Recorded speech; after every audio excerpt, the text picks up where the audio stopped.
Javier é un exemplo dos moitos usuarios de Amicos que a diario acudían ao centro ocupacional a realizar actividades ou mesmo traballar. A chegada da Covid condicionoulle a vida e o seu día a día. Por esta razón pide que se lle administre a vacina para poder volver á súa vida normal e a unha integración plena. Reclamo que nos vacunen tanto os dos centros de día como os ocupacionales. Deste xeito poderíamos volver a realizar actividades que facíamos antes da pandemia. Eu polo menos facía, estaba na fábrica, estaba de soporte en administración e quero que nos vacunen a todos para volver a facer unha vida normal como antes. Adolfo tamén é pai dunha usuaria diurna do centro.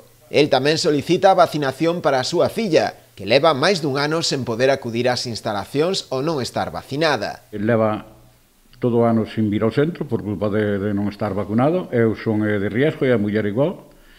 Nós temos a vacuna. Eu dou a última hora a primeiros de maio. E queríamos saber se vacunaban a nena e a todos que veñen ao centro, porque leva un ano sin vir, así non pode vir.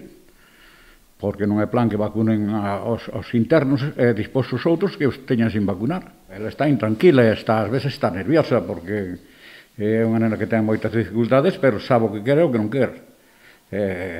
Ás veces ponse imposible.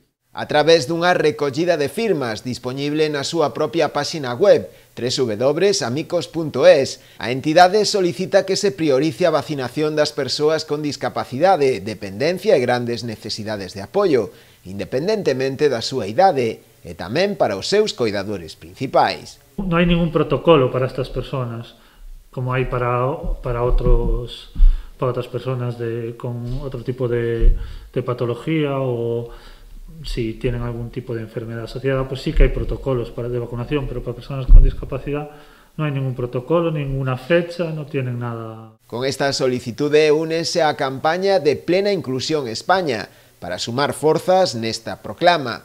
Todas as sinaturas recollidas seránlle enviadas ao Ministerio de Sanidade.